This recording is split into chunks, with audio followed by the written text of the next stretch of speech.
Tranquilos? Então, conforme eu tinha dito, vamos aqui tentar esclarecer um pouquinho dessa confusão aí que veio com a Lei Complementar 190 de 2022 e a nova velha DIFAL, né? Como é que vai ficar a cobrança dessa nossa querida diferença de alíquotas. Então, olha só relembrando, né, que a DIFAL, ela veio lá da Emenda Constitucional 87 de 2015.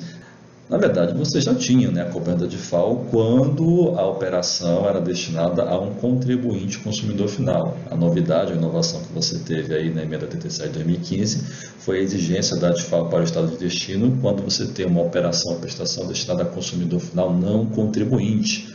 Então essa foi a grande novidade. E aí, em 2015 mesmo, os estados se reuniram e aprovaram esse convênio ICMS 93, que regulamentou a forma como se daria a cobrança dessa diferença de alíquota, né, da DIFAL, nas operações para não contribuinte, né, consumidor final. Ok. E aí o que acontece? Os contribuintes começaram a questionar, a Constituição não determina lá que para que você tenha, né, a exigência, a cobrança do ICMS, você tem que ter a previsão em lei complementar nacional, que define regras gerais, né, definindo ali o contribuinte, a incidência do imposto, o fato gerador e tudo mais.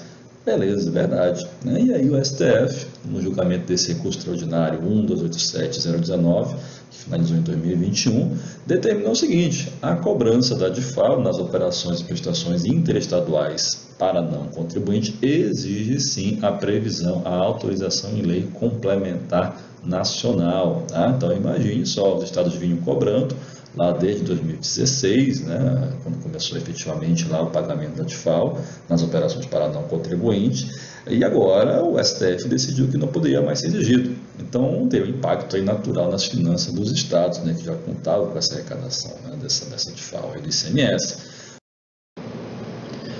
E o STF baixou a seguinte modulação, que a sua decisão só passaria a produzir efeitos a partir de 2022, ou seja, era autorizada a cobrança da DIFAL, mesmo sem ter lei complementar nacional que autorizasse, até o final de 2021. Isso aí deu digamos assim, um prazo, né, um tempo para que os estados corressem atrás e, junto ao Congresso Nacional, tentasse aprovar uma lei complementar que permitisse, né, que autorizasse a cobrança da DIFAL nas operações para não contribuinte, nas operações e prestações para não contribuinte consumidor final. E aí, com esse prazo aí em mãos, lá no Congresso Nacional foi discutido e aprovado o projeto de lei complementar número 32 de 2021, que regulamentou a cobrança da DIFAL nas operações e prestações a não contribuinte.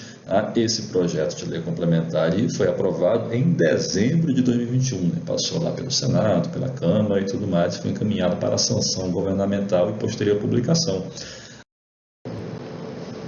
E esse projeto se converteu, né, foi transformado na Lei Complementar 190, que altera a Lei Complementar 87 de 96, nossa querida Lei Candir, que traz lá as regras gerais, né, para fins de ICMS, sendo que a nossa LC 190 foi publicada apenas em 2022, em 5 de janeiro, e traz lá em seus artigos que ela só produz efeitos a partir de 5 de abril, observando ali os 90 dias do princípio da noventena.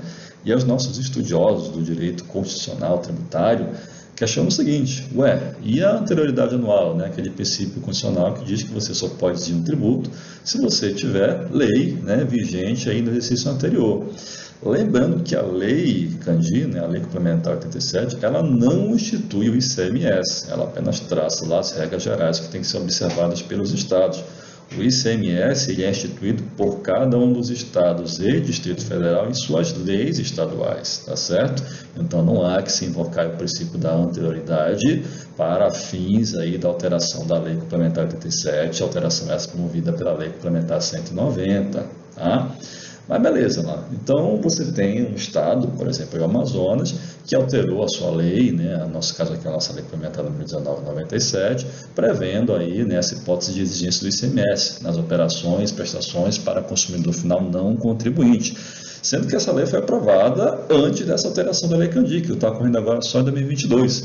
Nesse caso, essa lei do estado aí, ela não padece de um vício de inconstitucionalidade? Bem, a gente já tem entendimento sobre esse tema, mas pouco importa o que eu penso, importa o que o STF já decidiu sobre a matéria.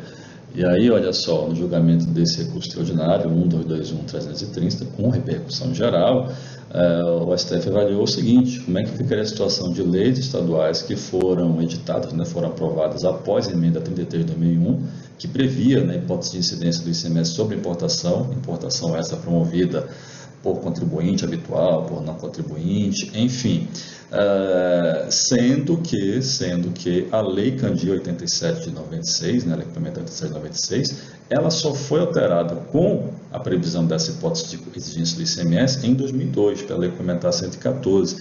Então, como é que ficaria a situação dessas leis estaduais? Você teve a aprovação da emenda 33, prevendo lá a exigência do ICMS, a hipótese, né, de exigência do ICMS sobre importação, e aí os estados foram lá aprovar as leis estaduais, sendo que apenas em 2002 é que você teve a alteração da Lei Candir, prevendo essa hipótese lá de exigência, definindo o contribuinte na importação e tudo mais.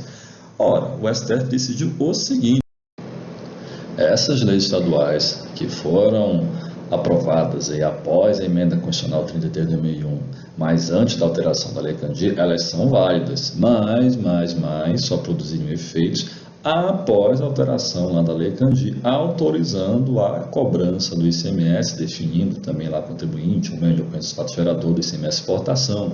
Ok? Então, é uma situação muito parecida com o que a gente tem hoje com a DIFAL, né? Então, você tem lá a emenda 87 de 2015, definindo lá a hipótese de incidência do ICMS nessas operações, prestações para não contribuinte consumidor final, em que o imposto deve ser recolhido ao estado de destino.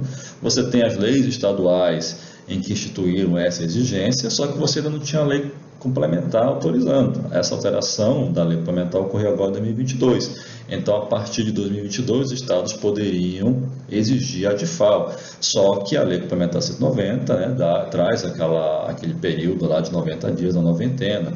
Então, a partir de 5 de abril de 2022, os estados vão poder voltar com a cobrança. Então, resumindo, as leis são válidas, mas por força lá do artigo 3º da lei complementar 190 de 2022, os estados só vão poder voltar a exigir a DIFAL quando chegar lá a data de 5 de abril de 2022. Beleza, gente? E a lei complementar ela traz mais uns detalhes bem interessantes, tá? Isso aí enfim, como toda confusão, um pouco é bobagem, né? Traz lá a base de cálculo da DIFAL, que agora é uma base dupla, tá? Traz a questão do recolhimento, né, do imposto, a qual estado cabe o recolhimento da DIFAL, quando você tem uma espécie de operação triangular, nas situações de transporte de passageiro, como é que fica a exigência da DIFAL, e também traz essa obrigatoriedade que tem de que seja criado e disponibilizado o portal da DIFAL com todas as informações relativas à cobrança desse imposto. Mas isso, gente, vai ser objeto do nosso bate-papo na próxima segunda-feira, com a professora Márcia Regina, do CRC Amazonas, tá? Com apoio aqui do Amazonas. A gente vai fazer essa live às 19h07, tá? Aqui está 19 horas, mas vai ser às 19h07, esse horário cabalístico proposto aí pela professora Márcia Regina, tá? Então a gente vai tratar, vai aprofundar um pouquinho mais isso que eu falei com vocês agora, esse histórico aí da DIFAL, né, do julgamento da STF, da Lei Complementar 190, e também essas outras situações, essa base dupla, essa questão do portal da DIFAL, a questão do transporte passageiro, como é que fica a cobrança dessa DIFAL nessa situação, ok? Nessa prestação de serviço. Então é isso, gente, tá? Sem me alongar demais, só mesmo para que vocês entendam aí como é que está essa confusão. Então, resumindo, a DIFAL continua assim, a nossa querida velha, nova DIFAL, nova velha DIFAL, sei lá, continua existindo, sim, tá? Mas ela só vai poder ser exigida a partir de 5 de abril de 2022. E na segunda-feira a gente aprofunda esses outros temas, outros pontos aí da Lei Complementar 190 de 2022, ok? Então é isso, gente, aguardo vocês aí na segunda-feira, às 19h07, lá com a professora Márcia Regina, do CRC Amazonas. Valeu, gente, bom final de semana, até a próxima aí, tchau!